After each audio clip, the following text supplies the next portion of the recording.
So I bought this Kobalt 7 1/4 inch miter saw. It's got a single bevel and it also slides. Now I have two Hitachis. One's a 12 inch. I had a 10 inch, I got rid of that, bought the 12, and I have a 15 inch Hitachi that I had from years ago, back in the mid 80s. And that's a big, huge saw. But I wanted something small sometimes, and not so heavy, and if I didn't need the capacity, thought I'd give this tool a try. So let's open this thing up and see what it looks like inside.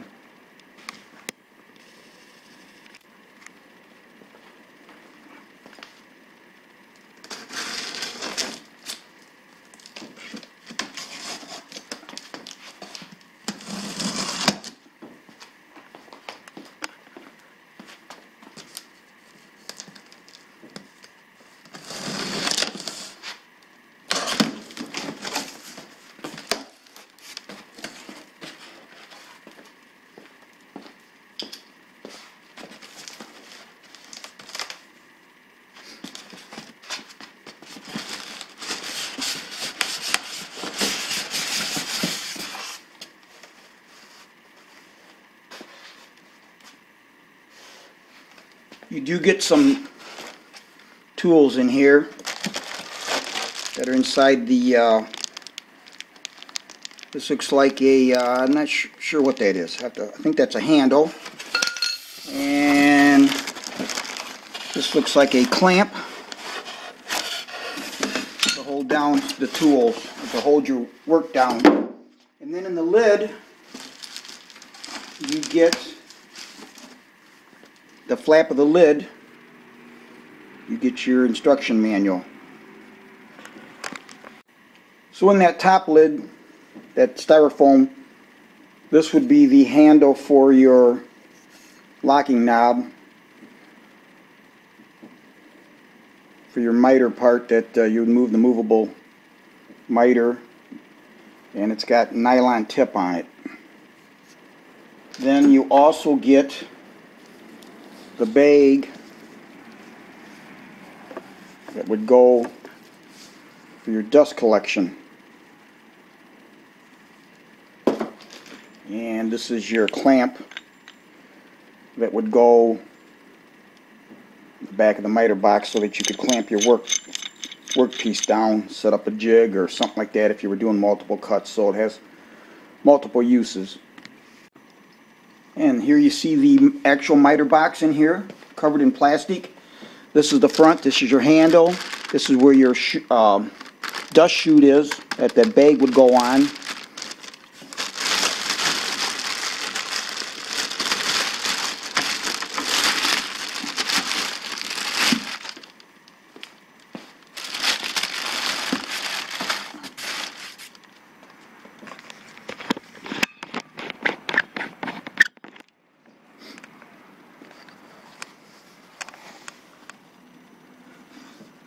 So you would be looking at the back side here, obviously.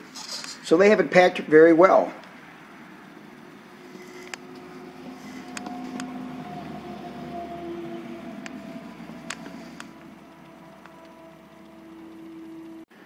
So here it is out of the box. I'm going to put the handle on, the locking knob.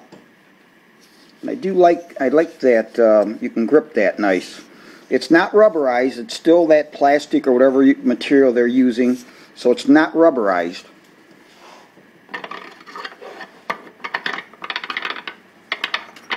The threads are right here.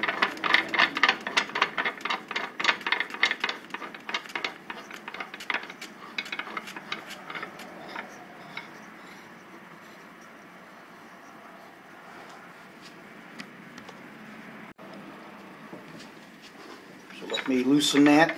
Now the locking knob, you can use it at any of the click stops also, but primarily if you're not on a click stop, like here, it's in a notch, so you definitely want to tighten it. But if you're in between angles, you definitely want to lock it. because otherwise it would move on you. So next I want to raise this head up, and let's pull back the cord. To do that, you've got this here, so I'll push down and pull out. That'll let it up. Let me take this piece of packing material, styrofoam out, and again, to lock it, the head down for transport, just like that.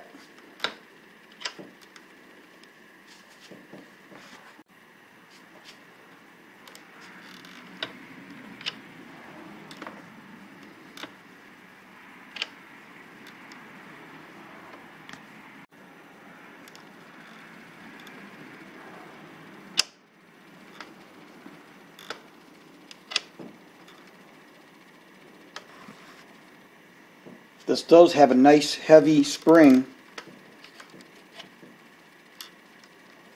to bring that head back up.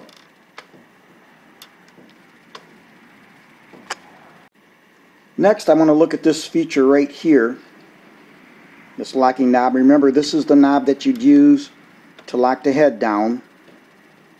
This is the lock for the slide. This has another purpose, so I want to show you what that is and how that works.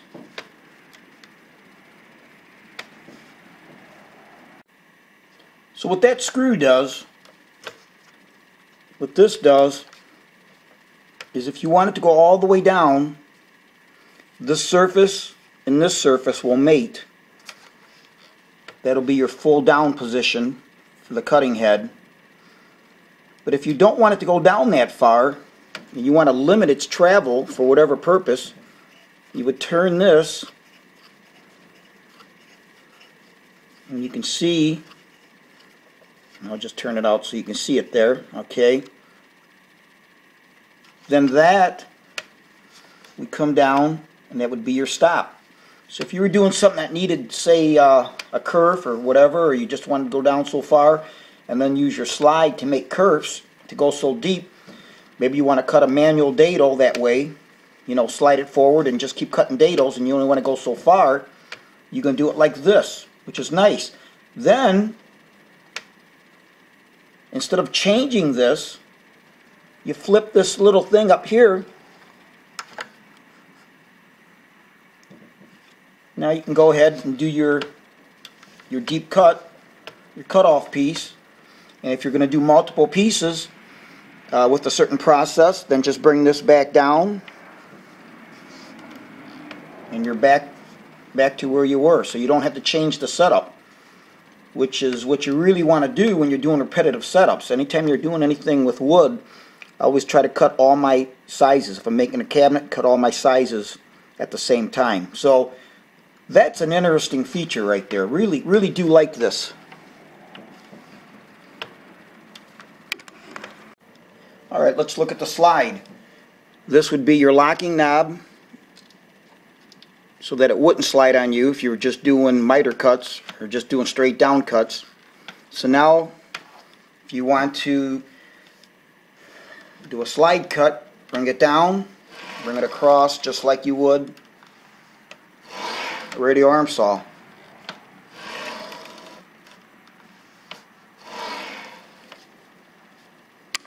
Next, let's look at this clamp. And this goes on either side. You'll see here, that's where your clamp would go in. Well, I gotta loosen that.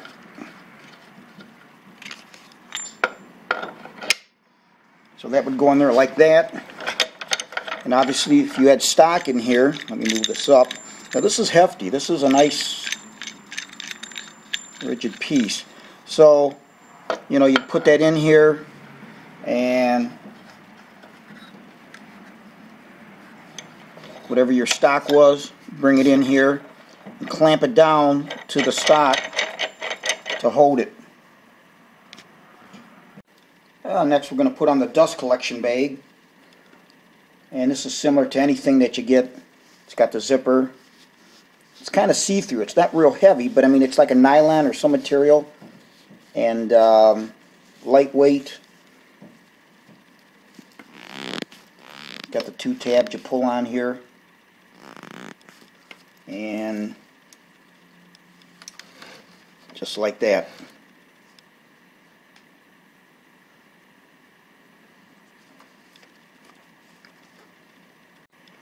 Next up, we'll take a look at the extension cord.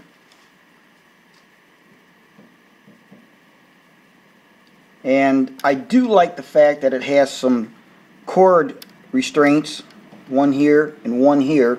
So it's actually got 2 of them. So I guess if one were to break at some point through age or whatever, you still got one there. But I do like that. And make sure that the cord doesn't get wrapped around anywhere, can't get caught, stays on the back side. Now, I measured from this point right here, the length of the cord, if you measure from this surface to the end of the cord, is approximately 5.5 feet in length. Okay, so I want to look at this feature down in here. This knob allows the head here to tilt so you can do compound angles, and I'm not going to at this point move it yet, just because I want to check the setup and everything. So this is the knob. Very, very nice and easy to get a hold of. Okay, well, I'll go ahead and I'll move it because it does have a stop here. You'll see this is the stop, and it is adjustable. This is adjustable. It's got a nut down here. So in other words, to get your 90-degree cut perpendicular to your surface on the table of the saw, this is if you have to adjust it, gets out of adjustment, this is how you would do that. So this would bear down on this top of this bolt head, and then this is your lock. So let me loosen that up a little bit. Wrong way. So you just turn that. It turns real nice and smooth. And of course you can lock that at any angle. And this is what I was talking about here. You see that this surface and this surface would mate when it came down. So anytime you're doing cuts like that, you always want to make sure, no matter what, anything that you want it to be back to where you want it at, always make sure it's clear of dirt, dust, because if you've been cutting a while and there's dirt got in there, and then you loosen this up and brought it down, you may not be perpendicular to your workpiece then when you go to do your 90-degree cuts or straight through cuts. So that's just something to always be on the lookout for. Bring it down, tighten it up. It does come with a blade wrench that's stored on the back right side of the unit. This is a Phillips end, hex head end here.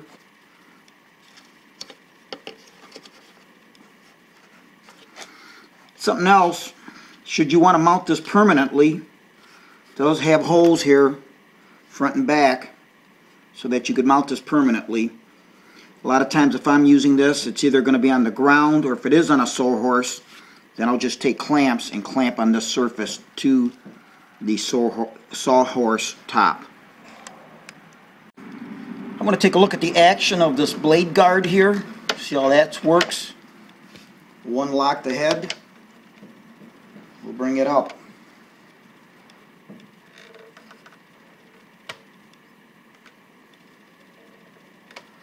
Very important piece of equipment right there.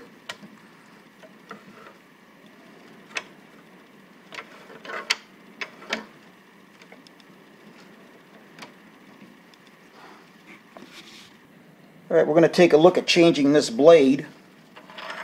Bring the guard all the way up. This is where you'll use the supply tool, Phillips head. Loosen that. It's got a little catch here so that that can't go off unintentionally. Okay, that comes back out of the way. And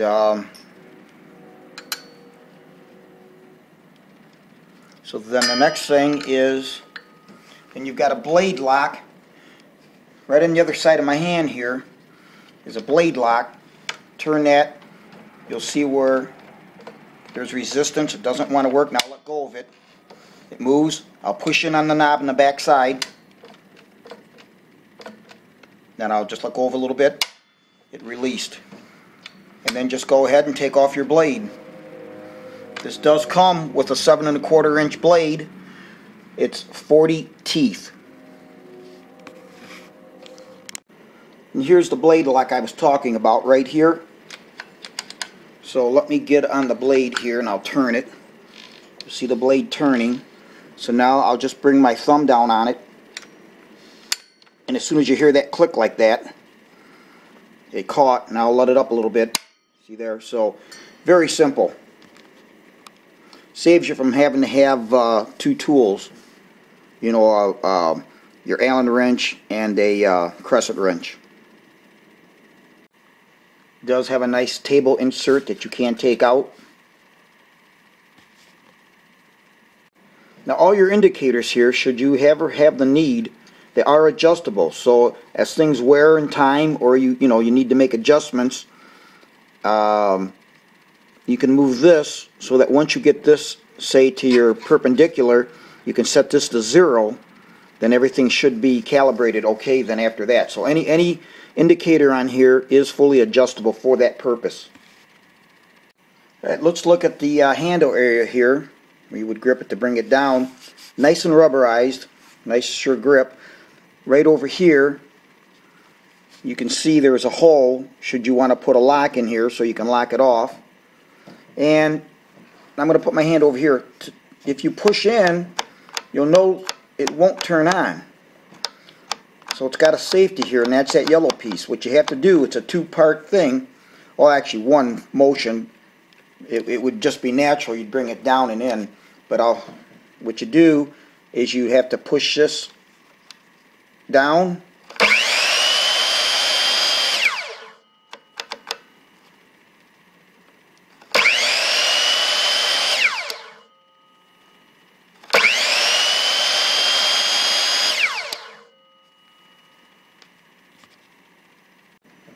This does come with a laser indicator, and to turn it on and off is here. Off would be pushed on this side, on would be pushed to this side. So I'll turn it on.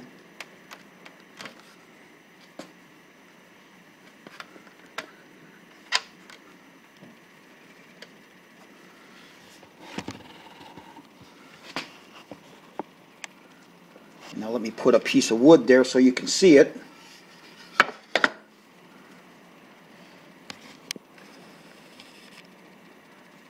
And there's the laser line, and you can adjust where it's positioned.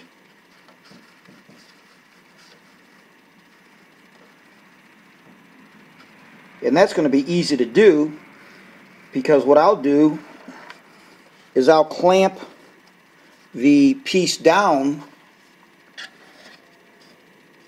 or well, before I clamp it, I'll bring this tooth down to whatever side I want this to cut. So if I'm cutting on this side, I'll bring so that the tooth is curved to this side, and then I'll bring it down to a mark, that a pencil line that I'll make sure that that curve of that tooth is on there.